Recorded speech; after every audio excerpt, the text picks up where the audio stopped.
Hi అండి. Agreement పెళ్లి. వర్ష అలా అంజలిని అవమానించడంతో ఆమె తన క్యాబిన్లోకి వెళ్ళి మౌనంగా రోదిస్తూ ఉంటుంది.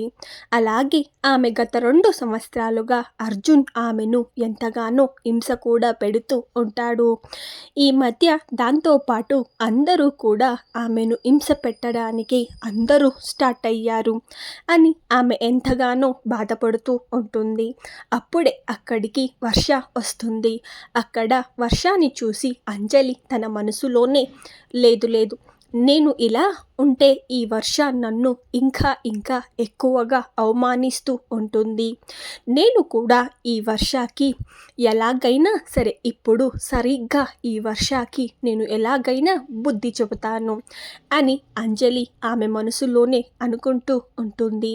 అలాగే తన ముందు ఉన్న వర్షతో అంజలి, వర్ష, ఇంకా నువ్వు నాతో ఏదైనా చెప్పాలా? ప్లీజ్ దయచేసి నువ్వు ఇక్కడి నుంచి వెళ్ళిపో. నీ నోట్లో నుంచి వచ్చే మాటలని నేను అసలు మాత్రం వినలేను. నా సహనానికి కూడా ఒక ఓపిక అనేది ఉంటుంది.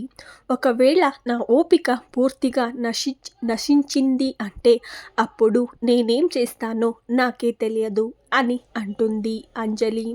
అది కూడా వర్షతో. అలాగే అందరూ కూడా నీలానే ఉంటారు, నీలాంటి పనులే చేస్తారు అని నువ్వు కూడా అనుకుంటూ ఉన్నావు. కానీ నేను అసలు నీలాగా ఎప్పటికీ ఉండను.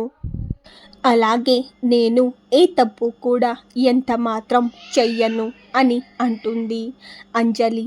అప్పుడు వర్ష ఆమెకు వస్తున్న కోపాన్ని మొత్తం తన మనసులోనే అణుచుకుంటూ, లేదు అంజలి, సారీ, నేను ఏదో అలా నిన్ను అర్జున్కి అంత దగ్గరలో చూడగానే నా కోపాన్ని నేను కంట్రోల్ చేసుకోలేక అలా మాట్లాడేశాను. ఐఎమ్ వెరీ సారీ అంజలి అని అంటుంది వర్ష. అప్పుడు వర్ష ఐఎమ్ సారీ అని అనగానే అంజలి ఒక వెటకారపు నవ్వుని నవ్వుతుంది. మొన్నేమో నేను అంత భయపడిపోయి అర్జున్ని హగ్ చేసుకుంటే దాన్ని కూడా నువ్వు తప్పుగా తెలుసుకుని అందరి ముందు నా చెంపని పగలగొట్టావు, నన్ను ఎంతగానో అవమానించావు. ఈరోజు అందరి ముందు నా క్యారెక్టర్ గురించి నువ్వు నీచంగా మాట్లాడావు. నువ్వు ఈరోజు చెప్పిన మాటలతో నేను రేపటి నుంచి ఇక్కడ ఎటువంటి సిచ్యువేషన్స్ని ఇక్కడ నేను ఫేస్ చెయ్యాలో నీకు కొంచెం అయినా ఏమాత్రం ఐడియా ఉందా? నువ్వు నేను చెబుతున్న మాటలకే నువ్వు అసలు ఏమాత్రం తట్టుకోలేకపోతూ ఉన్నావు.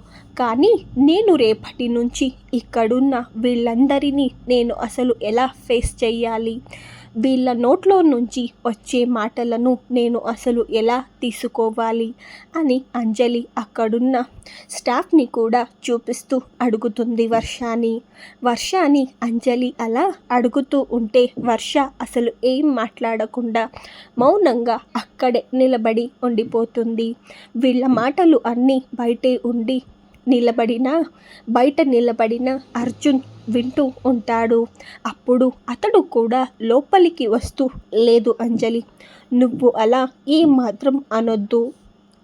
వర్ష ఇప్పుడు వీళ్ళందరి ముందు నీకు క్షమాపణలను చెబితే అప్పుడు వాళ్ళ నోరులే మూతలు పడతాయి అని అర్జున్ అనగానే వర్ష తన మనసులోనే, చిచి, ఇలాంటి లో క్లాస్ దానికి నేను అలాంటి కుక్కల ముందు క్షమాపణలు చెప్పాలా? నాన్న, ఇదంతా కేవలం మీ వల్ల మాత్రమే. ఈరోజు నేను ఇక్కడికి ఏమాత్రం రాకుండా ఉంటే బాగుండు అని వర్ష తన మనసులోనే అనుకుంటూ వాళ్ళ నాన్న పైన కూడా ఆమె పట్టరాని కోపాన్ని కూడా పెంచుకుంటూ ఉంటుంది. అలాగే వర్ష కూడా ఏం మాట్లాడకుండా సైలెంట్గా నిలబడి ఉంటే అప్పుడు దాన్ని చూసిన అర్జున్, ఏంటి వర్ష, నువ్వు ఇక్కడే అడిగే క్షమాపణని ఏదో బయట అందరి ముందు అడుగుతావా లేదా అని అడుగుతాడు.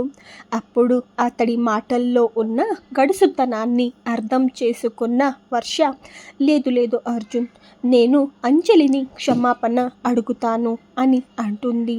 ఎక్కడ అర్జున్ని ఆమె శాశ్వతంగా కోల్పోతానో అన్న భయంతో.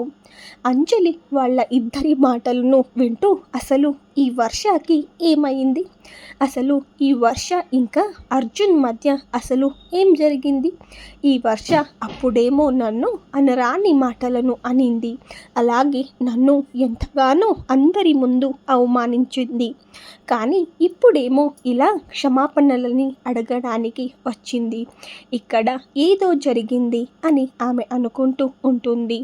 ఇంతలోపే వర్ష చేయి పట్టుకుని అర్జున్ బయటకి తీసుకుని వెళ్ళిపోతాడు. అలాగే అతడు అంజలిని చూస్తూ అతడి కళ్ళతోని బయటకి రా అని చెప్పి మరి వర్షాన్ని అక్కడి నుంచి అతడు బయటకి తీసుకుని వచ్చేస్తాడు.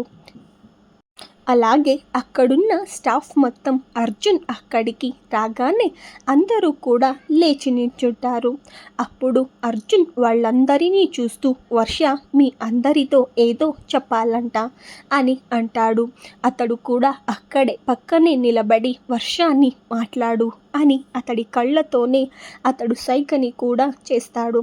వర్ష ఒక్క క్షణం మౌనంగా ఉన్న తరువాత అంజలి వంక తిరిగి మరి, అంజలి, ఐఎమ్ వెరీ సారీ, నీ గురించి నేను చాలా తప్పుగా మాట్లాడేశాను, అసలు అక్కడ ఏం జరిగిందో నేను అసలు ఏమాత్రం కనుక్కోకుండా నేను అలా నీ గురించి మాట్లాడడం తప్పు, ఐఎమ్ వెరీ సారీ అంజలి అని అంటుంది వర్ష అందరి ముందు అంజలితో. అలాగే వర్ష కూడా అక్కడున్న స్టాఫ్ అందరినీ చూస్తూ అంజలి అర్జున్ క్యాబిన్లో కళ్ళు తిరిగి పడిపోవడం వలన అర్జున్ ఆమెను పైకి లేపడానికి చూస్తూ ఉంటే నేను దాన్ని చూసి తప్పుగా తెలుసుకుని అంజలిని నేను కోపంలో అంతగా అవమానించేశాను, ఇందులో అర్జున్ది ఇంకా అంజలిది అసలు ఏమాత్రం తప్పు లేదు అని అంటూ, అలాగే మీరు కూడా అంజలి గురించి అసలు ఏమాత్రం తప్పుగా మాట్లాడకండి అని అంటూ వర్ష అక్కడ ఒక్క క్షణం కూడా ఏమాత్రం నిలబడకుండా ఆమె బయటకి వచ్చేస్తుంది. అప్పుడు అర్జున్ అక్కడున్న వాళ్ళని చూస్తూ మీ పని మాత్రం మీరు చేసుకుంటే మీకే చాలా అంటే చాలా మంచిది అని అక్కడున్న వాళ్ళకి ఒక వార్నింగ్ ఇచ్చిన తరువాత అతడు కూడా తన క్యాబిన్ లోపలికి వెళ్ళిపోతాడు. అంజలి కూడా ఆమెకు అయిన అవమానాన్ని వర్ష అలా క్షమాపణలు చెప్పడంతో ఆమె కూడా కొద్దిగా మర్చిపోయి ఆమె కూడా తన క్యాబిన్ లోపలికి వెళ్ళి తన కడుపులో ఉన్న బిడ్డ కోసం ఆమె కొంచెం ఫుడ్ని తీసుకుని, అలాగే ఆమె కూడా ఆ రోజు వర్క్లో పడిపోతుంది. ఆఫీస్ నుంచి బయటకి వెళ్ళిన వర్ష ఈ అంజలి ఇంకా అర్జున్ దగ్గర ఉంటే నాకు చాలా అంటే చాలానే ప్రమాదం అని వర్ష ఎవరికో కాల్ చేసి వాళ్ళు చేయవలసిన పనిని వాళ్ళకి చెప్పిన తర్వాత, ఈరోజు ఆ అంజలి ఆఫీస్ నుంచి బయటకి వచ్చిన తరువాత ఆ అంజలికి మీరు తగిన శాస్త్రి చెయ్యాలి అని వాళ్ళతో చెప్పి మరి వర్ష ఆ ఫోన్ కాల్ని కట్ చేసేసిన తరువాత ఆమె ఒక క్రూరమైన నవ్వుని నవ్వుతుంది. వర్ష చేసే ప్లాన్ వల్ల అంజలికి ఎలాంటి ప్రమాదం జరగబోతుంది, ఆమెను అర్జున్ కాపాడుకుంటాడా లేక ఆమె ప్రాణానికి ఏదైనా ప్రమాదం ఉందా తెలుసుకోవాలంటే నెక్స్ట్ ఎపిసోడ్ ఫాలో